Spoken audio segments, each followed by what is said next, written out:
Tonight, I am very glad that you are all here this evening to hear tonight's presenter speak about the topic of networking. Teddy Burriss is a LinkedIn strategist, trainer, and coach. He is also an author, a speaker, mentor for SCORE, which is Service Corps of Retired Executives, and a podcaster. Not only is Teddy the president of Burriss Consulting, Inc., he is also a co-host of the weekly webinar called Lunch Conversations with Randy and Teddy. Plus, he is an author, having written the book, Networking for Mutual Benefit. Networking is finding, developing, and nurturing relationships that mutually move people forward through life. Teddy not only teaches a multitude of job search topics, but he is a person that truly practices what he preaches. He has had 9 different jobs over the years, and not one of them came from him filling out an application or being interviewed or having an employer doing a background check on him or even having to take a drug test. They were all due to networking. That's right, all a result of getting to know the right person at the right time. So now I am going to take this opportunity to shut up and turn the meeting over to Mr. Teddy Burriss so he can share his knowledge, wisdom, and experience with all of us this evening. Teddy, the floor is yours. Thank you, buddy. I appreciate it. I'm looking for a sound effect to add to this. Oh, I don't have it.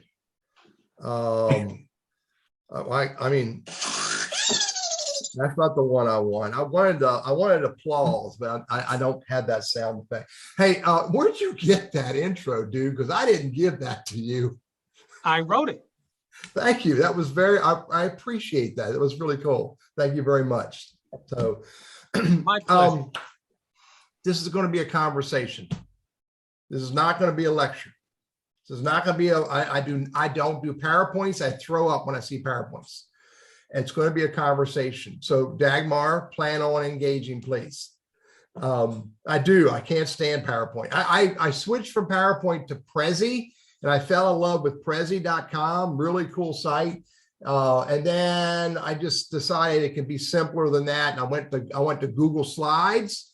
So I use Google Slides when I need talking points. I don't need talking points in this conversation because I eat, drink, and sleep this conversation. So hang on, I don't need to share screen. So I'm just going to go. I need my talking points right here to keep me on track, Deb, because otherwise I go off on our brown squirrel and that will fail me and you miserably. Networking. How many of you, show of hands, and I can't see Rena, so hopefully she'll come back. How many of you are okay with networking? And if you're only a little bit, you can do this. But if you're really good, do this. Uh-oh. Mary's not there. Rena. Okay, Mary's like, maybe. I don't get Russell's story yet. Okay. All right, so good. By the way, true story, I did the research. I studied, the reports from CNN, from Harvard Business Review. I studied reports from Fast Company. Nobody has ever died from networking if they did it for the right reasons. That's good to know. That's good to know. Yeah. So if anybody did it for the wrong reasons? That's a whole nother story, Russell. I can't testify to that. But there are a lot of people who network for the wrong reasons. But let's ask that question. And feel free to unmute and say this answer to this question as you want. Why do we network?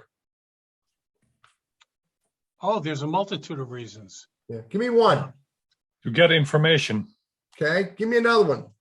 To see how we can assist them to assess someone else. Ladies? Grow our network. To grow the network, to meet peeps. Right. My words. Okay. Peeps is good. To get something. That I'm with you. There is that step to get there, but we network. Here's the quote. Here's the edict that I live by. Networking is finding and developing and nurturing relationships. Finding, developing, and nurturing relationships that mutually move people forward through life. There's nothing in there about finding a job. There's nothing in there about selling. It's all about finding people who are relevant to you in some way or another, or you can discover their relevance and finding out a way of how you can be mutually beneficial to each other. Too often people network to sell. Too often people network to go and walk up to someone and ask for a job. By the way, let me clarify something. How many of you are in job search right now, looking for a job? 2, 3, 4, 5, maybe Debbie. So, Yes, okay. Debbie is. Yeah.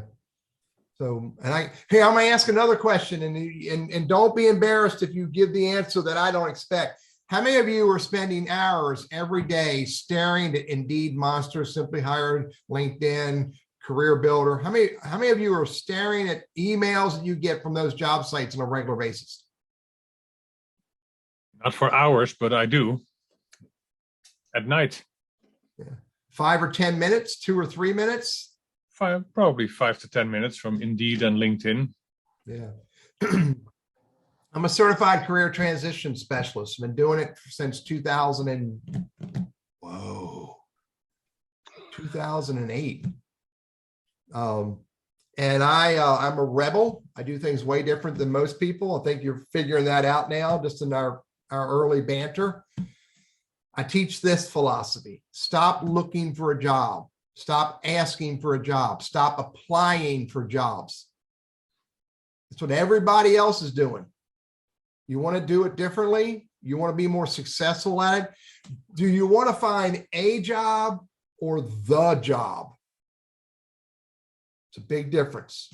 You'll find a job on Indeed, Monster, Career Builder, Simply Hired, all those places. You'll find the job if you do it a little differently than everybody else. And that's to network. And you don't need to walk up to complete strangers and ask them for a job. That won't work. We'll talk about this, but there's ways of getting into those conversations. Pete, remind me, what time do we end this segment and go to the next segment? Oh, it's about 8 o'clock, between 8 and 8:15. So okay, I want to make sure. Dude, Toastmasters. I spent 6 years in Toastmasters. I completed the first phase of Toastmasters. And the one thing that my mentor told me I failed at the most, clock management. So I wrote it down, Pete, and I got my clock don't worry. right. I will watch the clock for you. I appreciate it, buddy. I appreciate it, but I've learned how to do it.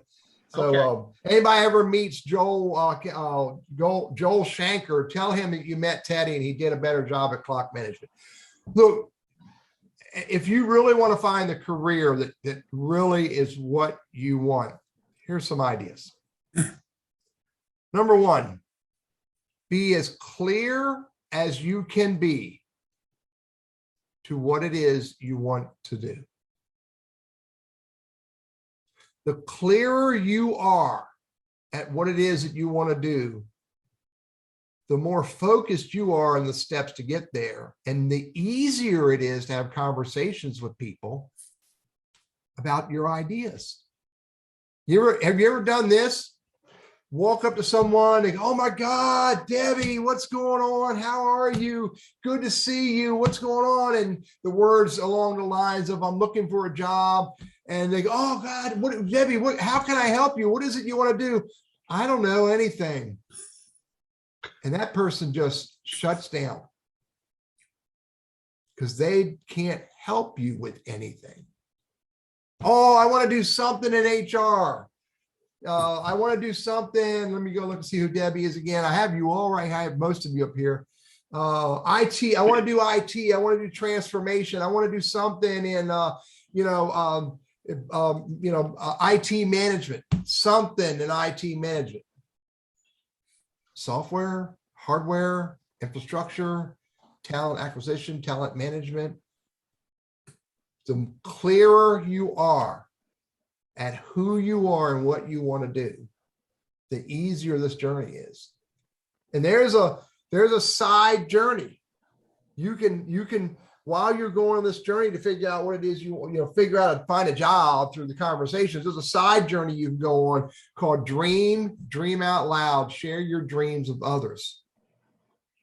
And whole nother conversation for another day, Pete. But that's the process of you figuring out what it is that you really want to do. In Well, 2000, you have a question? No. But Teddy, I actually, I always say to people, because it's a 3-step process. First, you soul search. Yeah. Because you have to determine what you want. Yeah. Then you do research to determine, once you know what you want, where you can find what you want. Yeah. Then you job search. Gotcha. I love it, man. I love it. I might Because- steal that.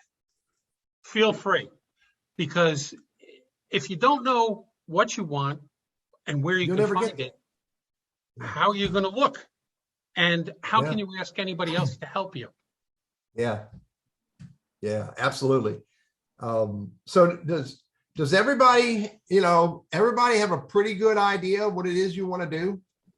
Or let me ask it in the other way. Are any of you concerned that you may not be looking in the right direction for you today? You feel comfortable? Russ. Yeah. Good. Yes, in my case, because I'm exploring a new career that I've not done. So I don't know if that will work, although I don't know. Bill, are you downstairs? Ooh. Okay. Yeah. And so, Russell, part of the process, I think I heard you say you don't repeat that first part again. I want to make sure I grasp that. I'm researching a position in a new industry or something that I have not done before. Yeah. Gotcha. And all I know is that it's depending on all the circumstances. I know I'm not going back to sales and marketing if it's just like some commission insurance position. They're usually not always, though oftentimes pretty, how do I put this nicely? CRAP. I get it. Yeah. I spent 30 years in the IT industry. I did almost everything you can do in IT. I started out coding EEPROM chips, which Dave and Hans know what I'm talking about. And Pete heard about it from his great uncle. Okay. And then I ended out in selling IT solutions and staffing and disaster recovery.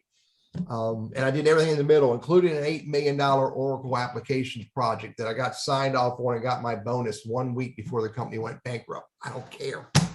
But my point is I spent 30 years in that space. And when I decided to start my own business, I didn't know what I wanted to do. I thought I was going to become a high price IT consultant.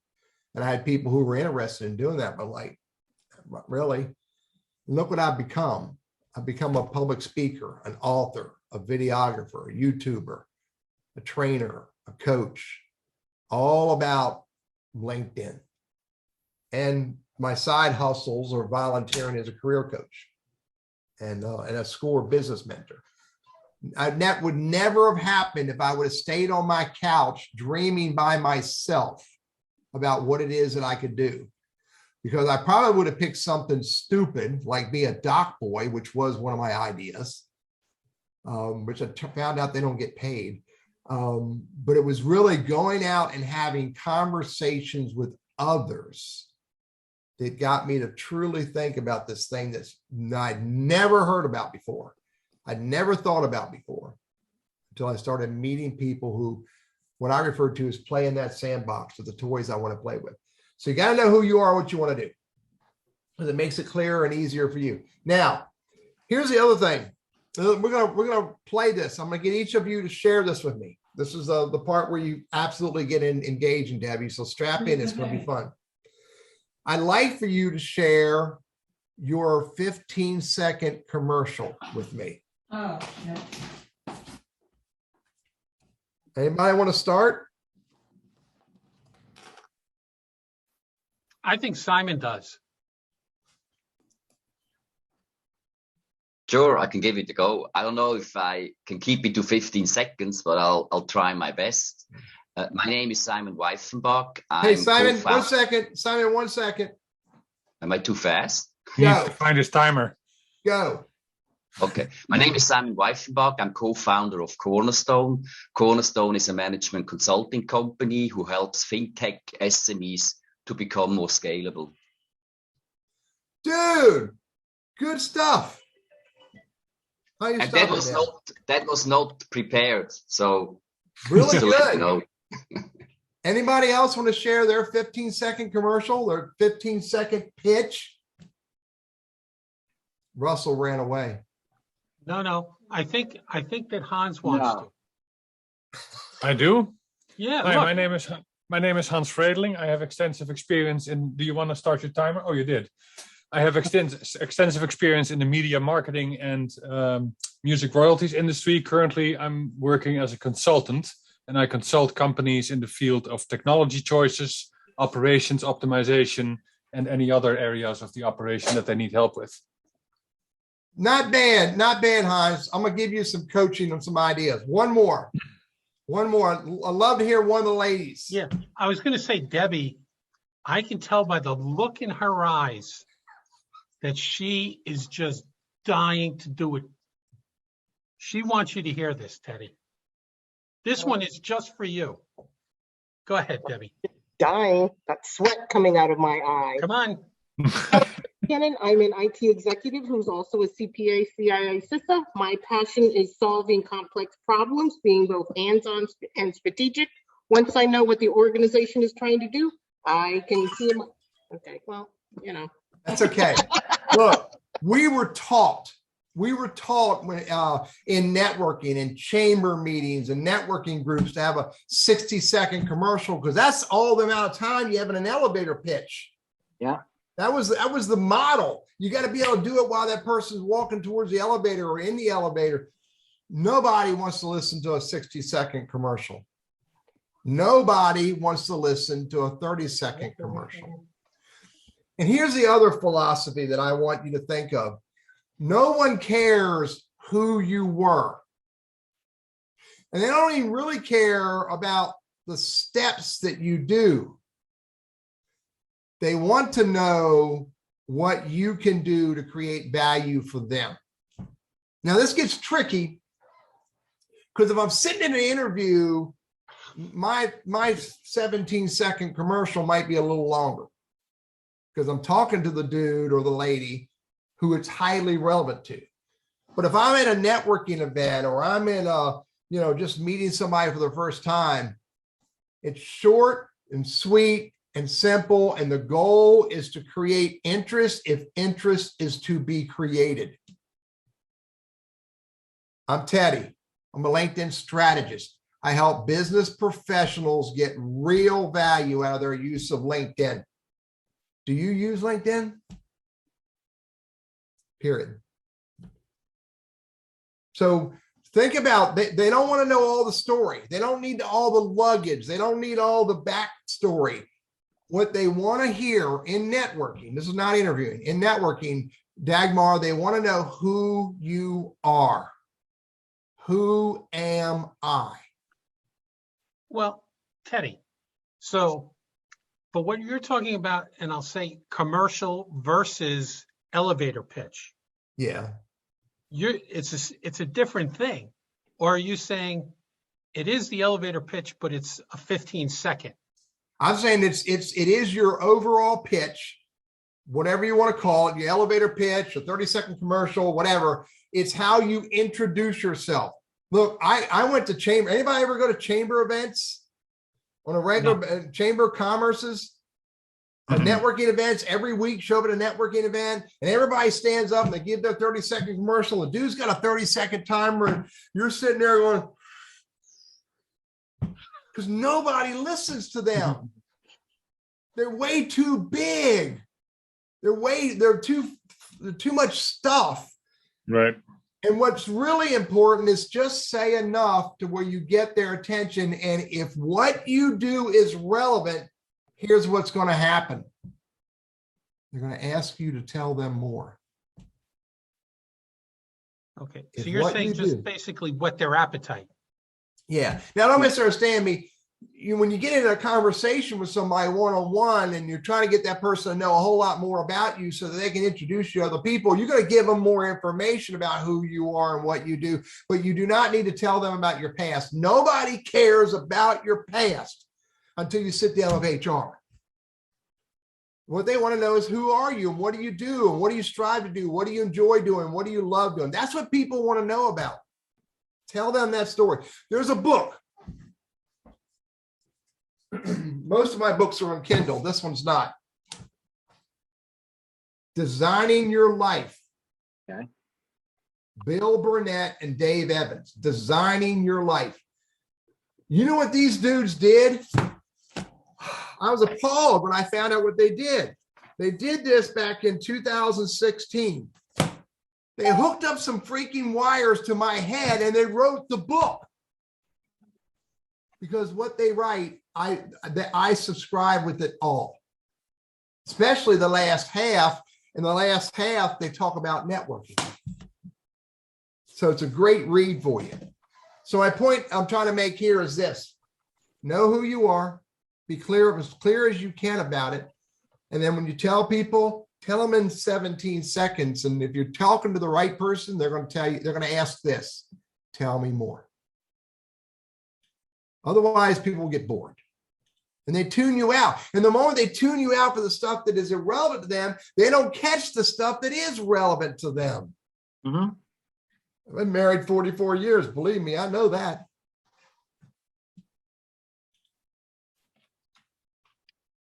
Here's another really big one. Question, thought? No, I'm ready to go whenever. So whenever you like. Oh, you want to do your 17-second, Russell? Yeah, my 15 one. Okay, hang on. I get the timer back up. No problem. Thanks. Go. All right, I'm a multilingual marketing specialist looking into the renewable energy battery recycling area for informational interviews to talk to whoever is in there. Thanks.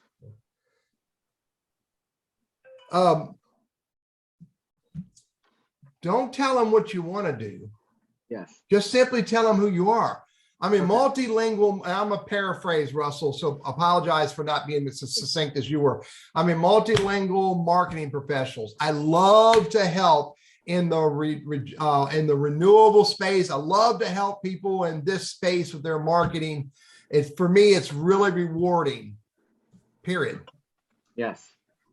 And don't ask. In an intro, you were asking there. Don't ask. That comes next. That comes in the conversation, which happens next. Let's go to another big one. Thank you. I told you earlier, networking is for mutual benefit. So you will be less likely to be successful if you're not also helping others along the way. I can call my wife up from downstairs and she can tell you our personal experiences in our business. It's irrelevant how much, but every month my wife and I are supposed to give away time and dollars. And we measure that. And if we don't give enough time and dollars away, guess what happens? I run out of time and I don't get enough dollars.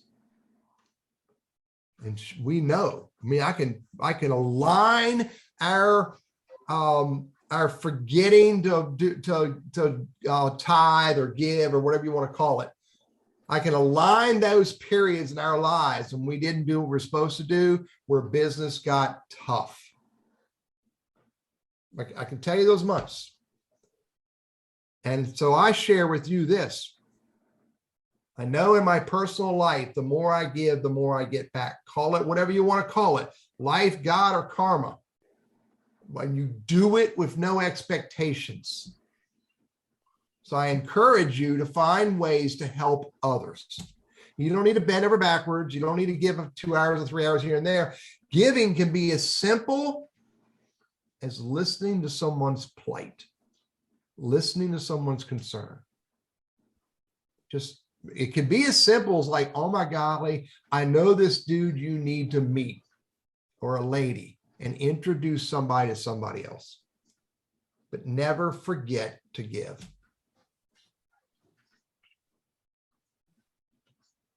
Can anybody else relate to that?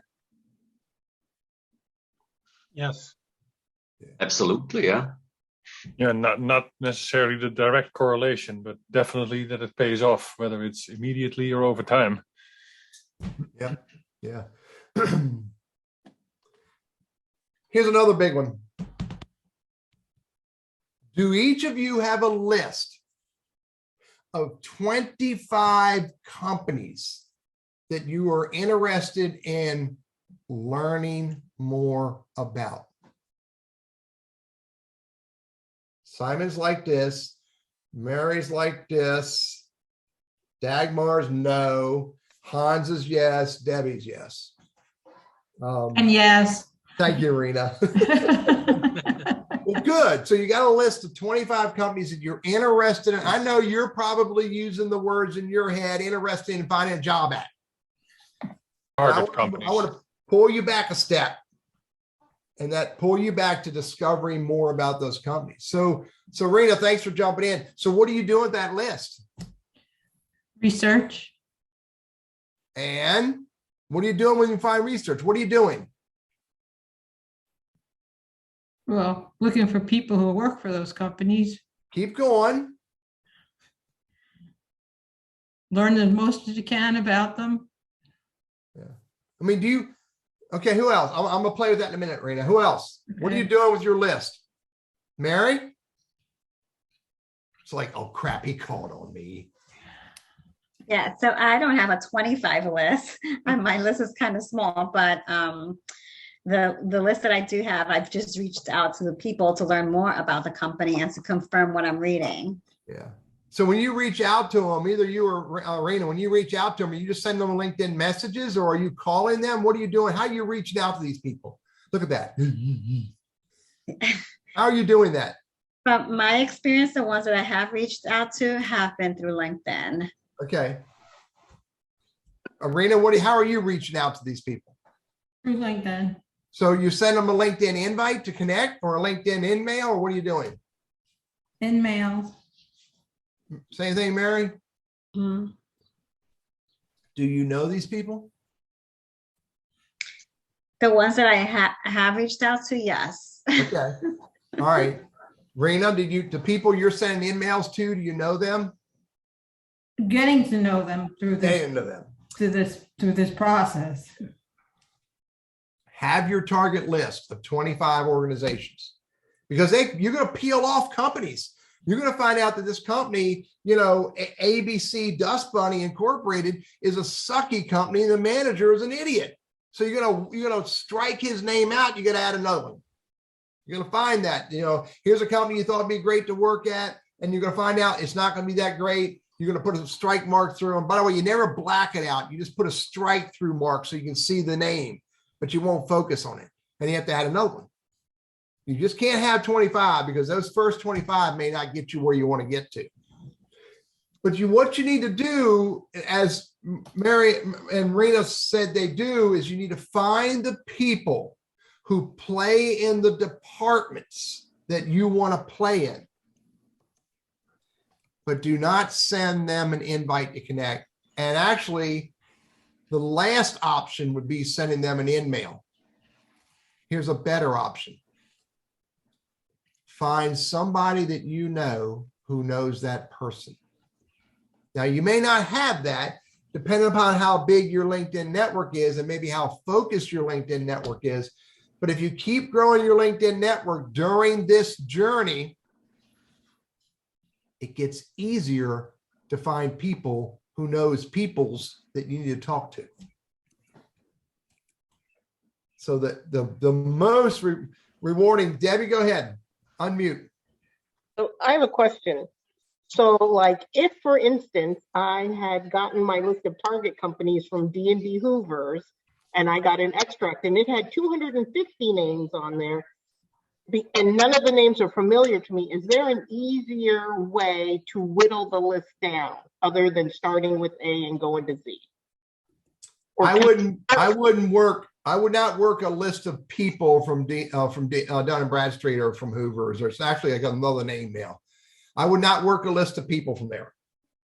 I'd have my target companies, But then I'd go to LinkedIn, I'd go to that company page, I'd click on show all people, and I would search by industry, or I would put keywords in there and say, I want to find, use the keywords IT or use the keywords technology or system implementation.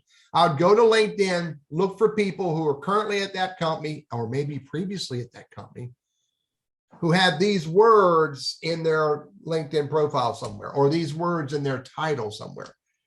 That's how I would find the people. And if you want me to show you real quick, I'll show you this. Are you seeing Debbie? Yes, we are. So if I want to go find people who work for Red Classic, because I'm interested in going to work for Red Classic, I'm going to click on 357 people, and then I'll bring this list up right here. And then I'm going to go up here and I'm going to type in, I want to find corporate trainer. And boom, Red Classic corporate trainers, this lady named Jacqueline. Do you know Jacqueline, Debbie? Bam. Yes, I do. If I want to have a conversation with Jacqueline, does anybody want to take a guess at what I'm going to do next? Talk to Debbie. Yeah. I'm going to pick this thing up. This is a telephone, people. Or I'll use my bat phone. And I'm calling Debbie. Maybe I'm emailing her. And I'm going to ask two questions and then a request. Question number one, Debbie, do you know Jacqueline well? Question number two, Debbie, you know what I do, which if that's not the case, that's all on me. Know what I do, is Jacqueline the right person for me to talk with regards to what I do? If so, which assumes both answers are yes, and I don't need to state that. If so, would you do me a favor and introduce me to Jacqueline? Because I would love to have a conversation with her about the company. And feel free to use this email, forward it to her, and put any type of intro you want to put in there. This is the way you do it. Do you have a take on whether it's more effective to talk to the person or to send an email that you want to be introduced to? The answer to that question is defined by my relationship with Debbie. If we have a good relationship and she's heard from me before, I don't need to call her. She'll be accepting of an email from me. But if she and I haven't talked in a while, I better call her and say hi and ask her how the kids are. That's a good point. Because she may not want to eagerly help me. Now, Debbie may not want to eagerly help me anyway. She may say, Tay, I don't really know her well enough. And the moment you ask somebody to introduce you to someone else and they say they don't really know them well enough, then you say, Debbie, thank you anyway. I'll find somebody else that knows her well. Because I want someone who this lady knows well enough to say, oh, if this person's saying I need to talk to Teddy, then by golly, I should talk to Teddy. Do you have that in your network? Maybe, maybe not. Don't fret about it if you don't. Move on to the next one. Because you can't make every connection. It just won't happen. So just move on to the next one and see where it goes. Thoughts, questions, ideas? Well, let me ask this, Teddy. If you cannot find somebody that you know who knows someone in the department you want to be in, do you think it makes sense to just, if you can find someone who at least works at your target company, to try to find an in at the company who can then? Well, I hear what you're saying. You're breaking up, and I hear what you're saying. Ideally, you want to find somebody as close to that person as possible. Yeah. By the way, or if say you can't find somebody in the department that you can get a connection to, but you know somebody in operations. So then get introduced to someone in operations and build that relationship a little bit, and maybe they'll introduce you to someone else. So now you got another connection in the company. So you take the route you can take. You don't force a route. Does that make sense? That's the first time I said it that way. You take the best possible route you can take. You don't force it. Okay. And if it takes you 3 steps, then go 3 steps. If Yeah. it takes you 5 steps, then go 5 steps. Because the better the introduction, the better the conversation. So, questions, thoughts?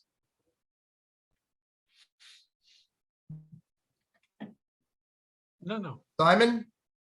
No, I think it makes a whole lot of sense. And networking, I would compare networking or how you reach out to people sometimes like a little bit how you play jazz. You got to improvise and just try out what works. And if it doesn't work, you try a different route, right? I think you got to try out different things. If it keeps on not working, you got to think about what you're doing wrong, right?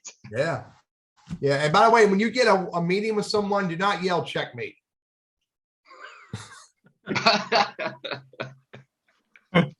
So, so when you're networking with people, this not just,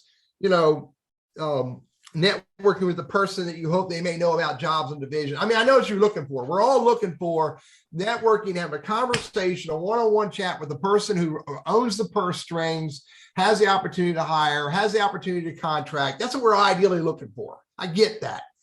But along the way, you're networking to build rapport and relationships and help people, and people help you and get introduced to the right people. Keep having more conversations. So one of the tactics that's really important is that when you're networking with people who you're just trying to find that next conversation, which by the way is a huge part of networking, find that next conversation. So there's a question that I have in my toolbox / mind that's important to ask when you can ask it. And when you're networking and having a conversation with people, actually there's 2 questions. Question number 1 is, Dave, how can I help you? That's question number 1. No matter who you're talking to anywhere in the world, how can you help Dave Feeney? That's the question.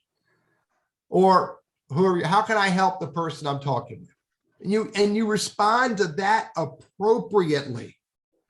If someone says, I need to find a used car dealer, I'm going to find you a used car dealer. Now, you don't need to bend over backwards and snap your back in half to send the guy a list of 2 or 3 used car dealers that you know. I know them. I mean, you all know, an insurance agent, a mortgage banker, a real estate agent. I know a lady. And they may say, I need, and the most powerful question or request that you can help somebody with is something personal. I don't do matching. I don't do dating. I got 3 divorcee buddies of mine, and my wife said, you should help them find girlfriends. Like, not a chance in the world. I am not playing in that game. That's dangerous. I might have 3 women who are going to hate me for life. But if someone comes to you and says, I'm having a problem in my personal life with something, whatever that is, if they trust you enough to share that with you, you've got to find a way to help them. Again, you may not have all the answers. I have, I loaned it to somebody. I have a mother-in-law who's 89 years old, and she's, my words, knee deep in dementia. So I found a book that 2 friends of mine wrote. And these are really smart doctors. And the title of the book is Keeping Love Alive When the Memory Fades. Keeping Love Alive When the Memory Fades. I mean, it really was an emotional book.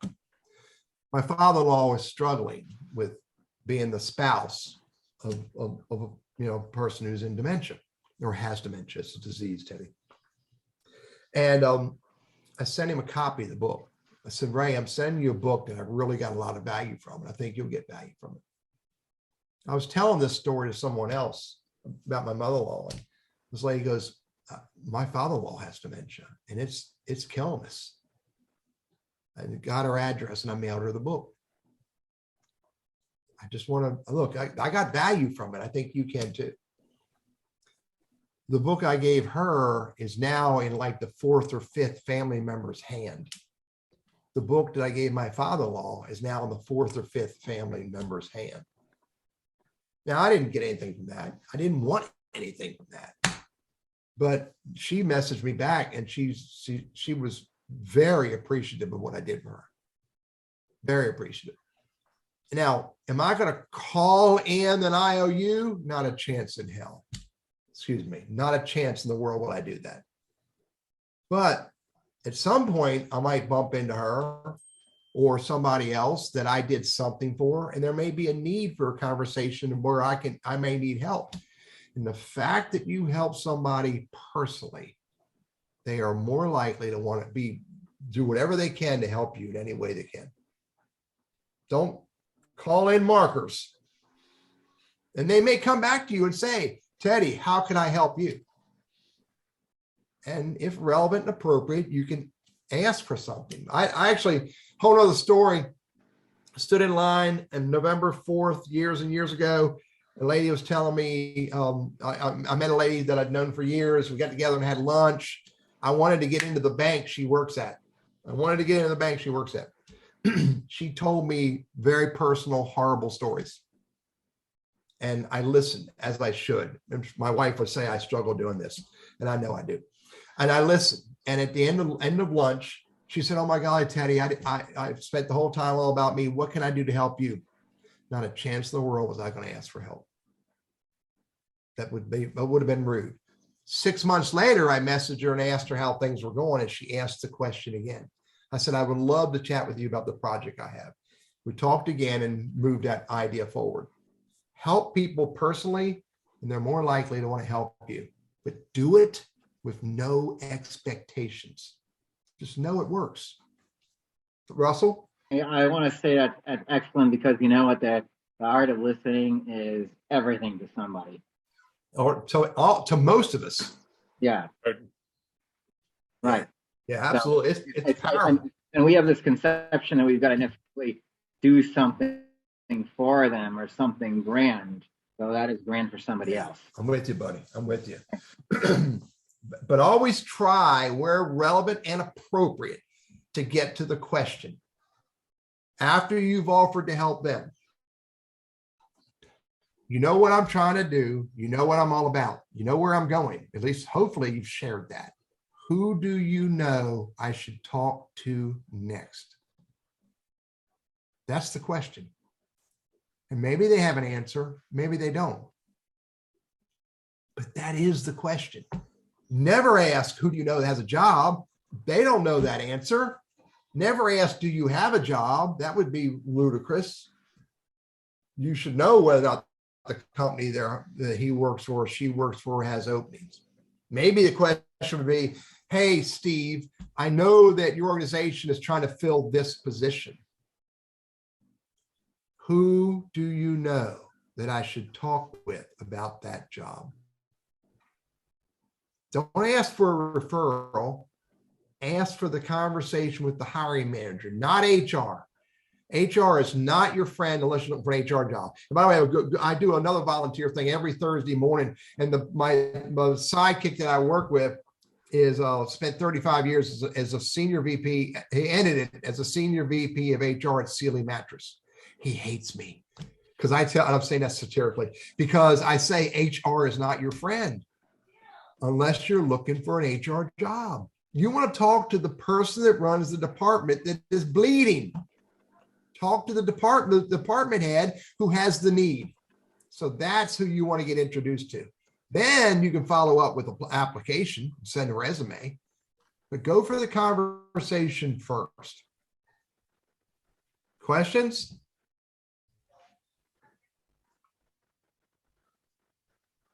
Nobody? Dagmar, you have nothing you want to ask Teddy? Okay. I actually do. He had to twist your arm. He virtually twisted your arm. Right. Makes sense to have a conversation with the one who is bleeding. But the question is, who is that? Is that somebody who is, if I look in the hierarchy of the company, would that be the VP? So I need to actually find out the reporting line first.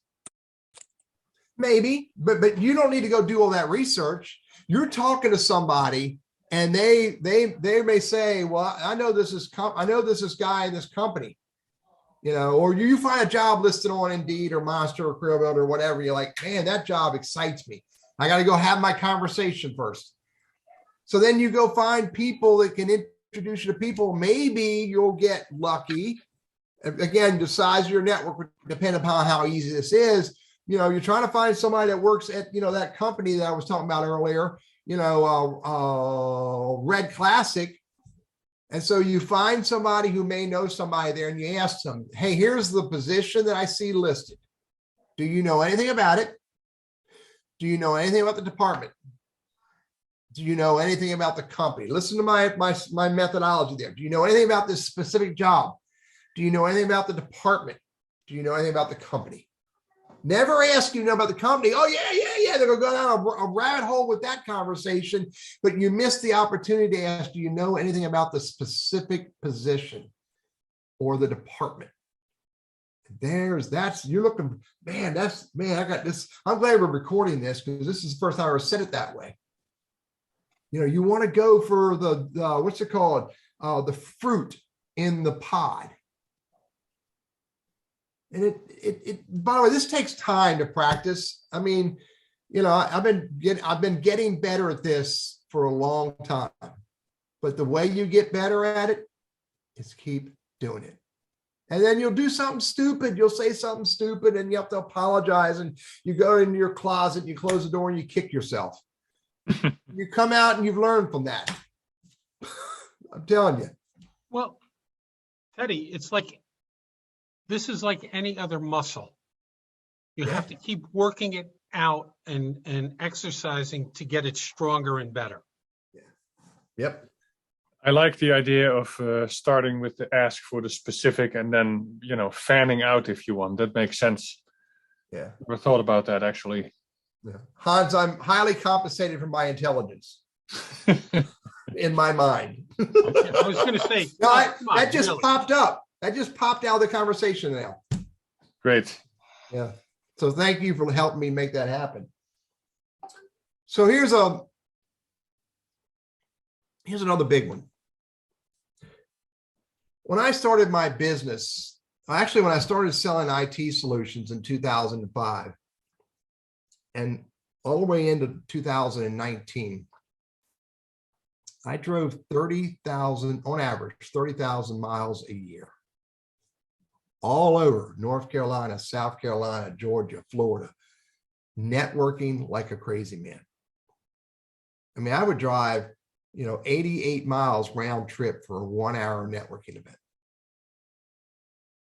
Once a week, sometimes twice a week. I ended up incorporating that trip with the volunteer work I was doing with the other group that I still volunteer in virtually. And if I look back at it and I ask myself, what was the real value of that networking? The rewards were not as great as they should have been. Because I was meeting the same people over and over again, who, by the way, I could have met anytime I wanted to meet, because I know them. I have their phone numbers, their email addresses. I can call their wives or their husbands. I didn't need to go every Thursday afternoon to this networking event every week. And there were multiple. I would go to Greensboro Chamber, the Greater Merchants, Guilford Merchants Association, the High Point Chamber, the Winston-Salem Chamber, the Davie Chamber, all these different groups, BNI chapters. I went to BNI chapters all the time. I never joined BNI, but I'd go visit. By the way, you do not need to pay to be a member of BNI to go visit. You don't need to pay to be a member of chamber meetings to go visit. And I would encourage you, if you want to go meet people in your community, go visit BNI chapters for free. Go visit chamber meetings for free. It's a great way to do what? Practice. Practice what? Your 17-second commercial. Practice finding other people to talk with who may have ideas that you don't know about yet. So go. I recommend do that. Don't do it every week. Good God. Don't do 30,000 miles a year because it doesn't pay off. I discovered that virtual pays off way better for me now because I can have one-on-one conversations. And by the way, I don't need to do an hour one-on-one. I do 30-minute one-on-ones. Yeah, and then if we have a good time, we'll schedule another 30 minutes. So my point is, in this journey, you need to be networking. You need to be meeting people who may know people. You need to be meeting people who may know industries or know companies that you don't know.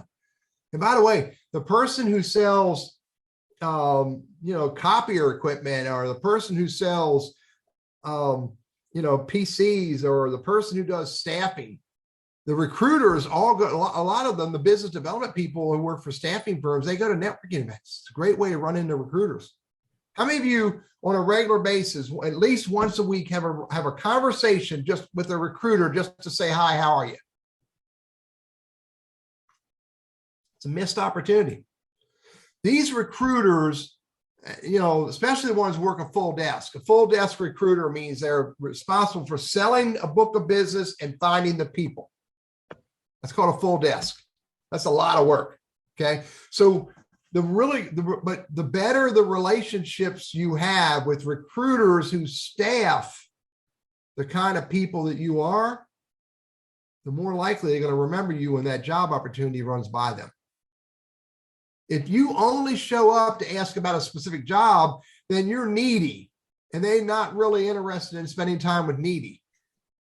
One of the best things you can do for a recruiter is just call them up and say, hey, Betty, hey, Camilla, hey, Jim Martineau, hey, Dace Hennessy. I know 100 recruiters because of the world I'm in. Call them up and say, look, dude, I got a few minutes. Send me the job requisition you're working on right now that you're having the biggest problem with. And I'll see if I know somebody that's relevant to it. Ask them how you can help them. And if you introduce them to somebody, if you get lucky and you know somebody that's relevant to, it doesn't make any difference if they place that person because you tried. You sincerely tried. So fine, if you're not working with recruiters, you're missing opportunities. And when I say working with recruiters, I'm not saying send your resume in and hope. I'm saying have a conversation with them about the kinds of jobs they work on, kinds of companies they deal with, and then ultimately, how can I help you?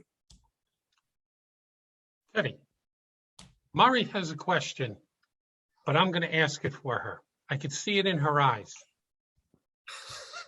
I love how he knows you guys so well.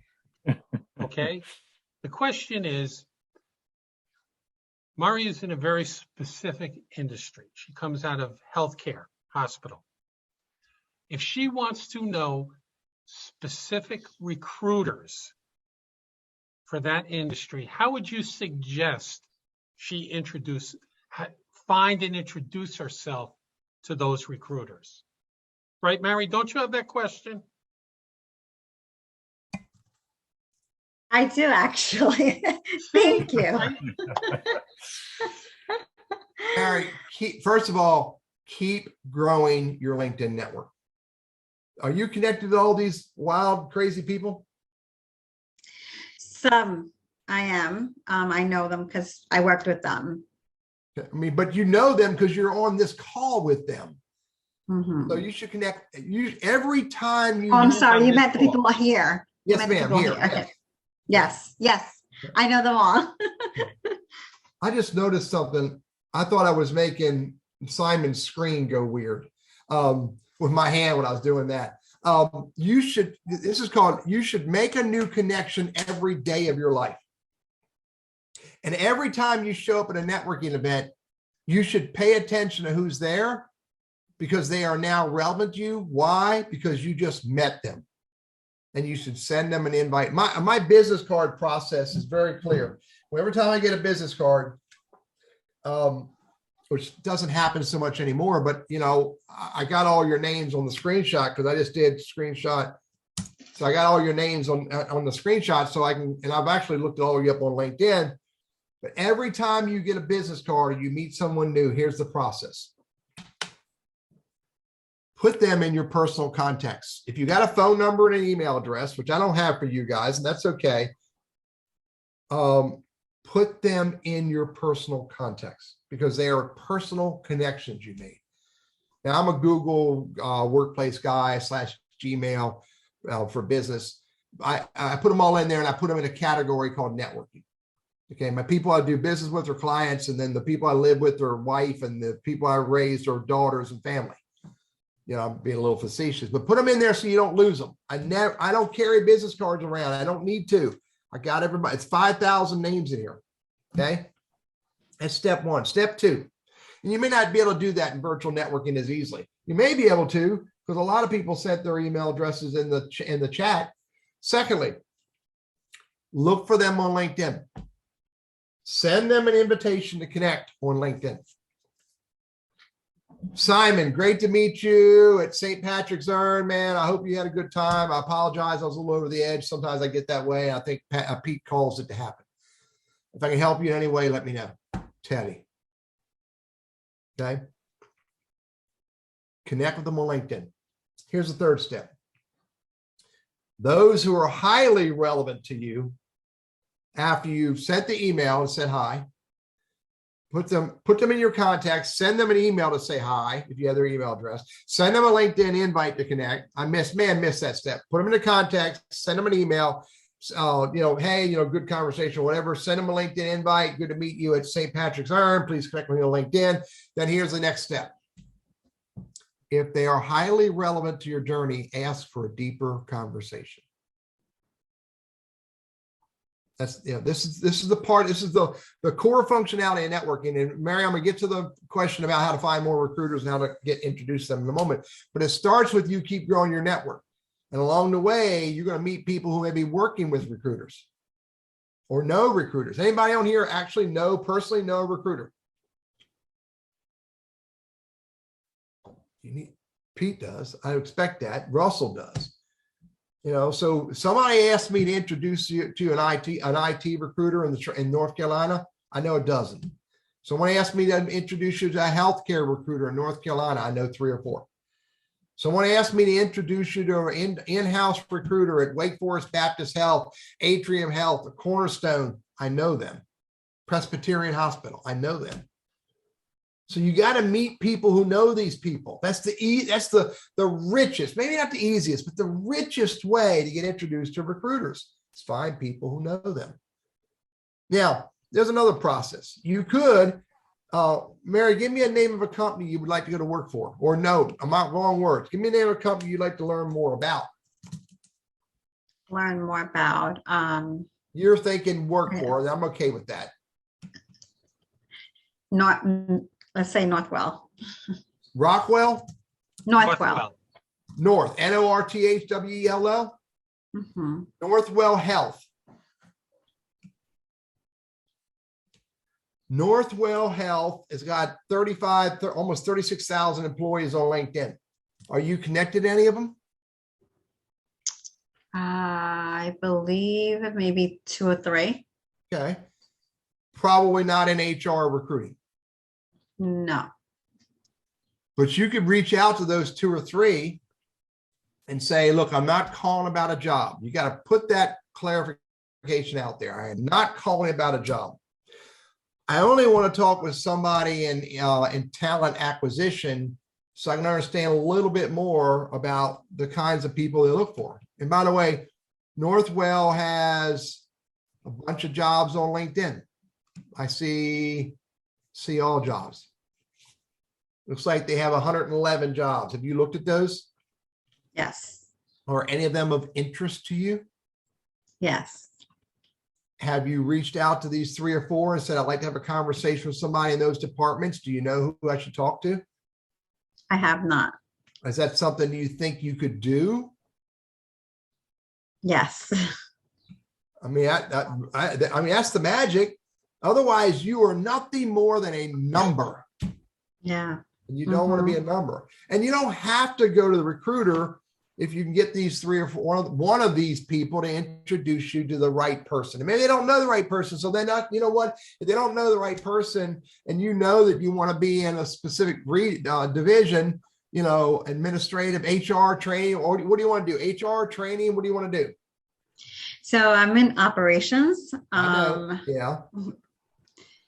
I can actually have been thinking since yesterday after talking to Pete and Hans about my skill set. I was thinking of also looking into human resources because I have a lot of skill sets and experience in that area. But with a company that big, you cannot say, I want to find an HR job. That won't work. Right. A company that big, you got to drive it down. Is it benefits? Is it talent acquisition, talent management, learning and development? What's the area that intrigues you the most? Talent acquisition. Then you need to ask your people to introduce you to the internal HR folks, because you want to understand a little bit more about what they do. You understand why they like their job. What's the most fun thing about their job? What's the most exciting thing about their job? Those are the questions. Those are the questions. 1 minute, people. I got to tail this off. Those are the questions. They're called bonding and rapport questions that person like, oh my God, they love to hear about me. And they're more likely to say, Mari, how can I help you? Pete? Well, what I wanted to ask Teddy, I like to say to people, make it easy. When you ask someone something, make it easy for them to help you. So in the scenario you just gave, do you think it would be beneficial if you looked up the people in talent acquisition and maybe said to the 2 or 3 people you know, do you know this person or this person? Because they might not know what they do, but they might know the name. There you go. I'm with you. You can be that finite and say, look, I'm looking for an introduction of this person. But if you don't know who it is, you need to say the division. But you're absolutely right. Yes, sir. Do some research, find out who plays in that sandbox. So you can ask your people if they know those specific people. And if they don't, go with what you can get. Okay. Yeah. But if you're asking people, Mari, that you have some level of relationship with, it shouldn't be hard. You got to lead in with the request this way. I need your help. When you use those words to somebody that cares about you a little teeny bit, I need your help, they're more likely to listen. And then if they can, they're more likely to do it. So, but you got to start. And then, by the way, you end it with at the very end, you got everything in place. You know where you're going. You know what he's going to do or she's going to do. You can come back at a later time you want to and say, oh my golly, I really appreciate the help. You need to tell me what it is that I could do to help you, no matter how simple. And it might just be send you a cookie. Cookies are good. Yeah. Hey, Teddy. Yes, sir.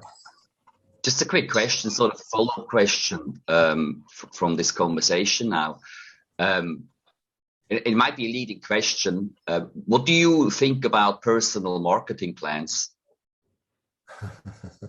That's way deeper of a conversation than I was prepared to do. You have to have it. Well, this is why I'm asking. So in this case with Mary, you have a personal marketing plan. It takes that weirdness off you to reach out to someone because you're asking for, hey, here's my marketing plan. I'd like to introduce myself. Could you spend 15, 20 minutes talking to me?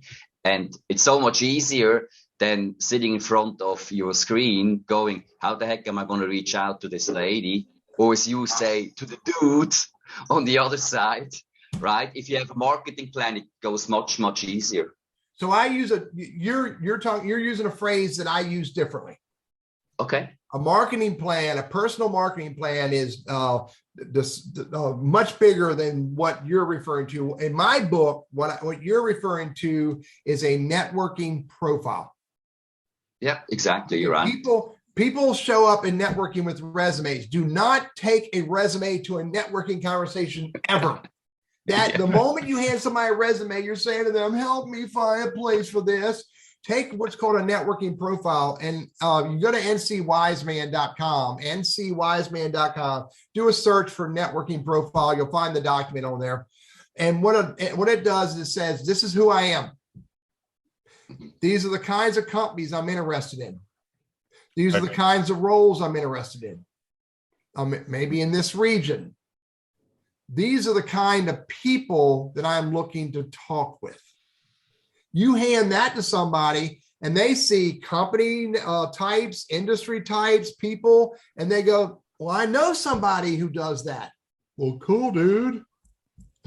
I did that to Simon. Do you add your skills? I mean, I've always learned you add your skills to that as well, so people know a little bit about what you do. That's that's who am I and what I do. Don't make Right.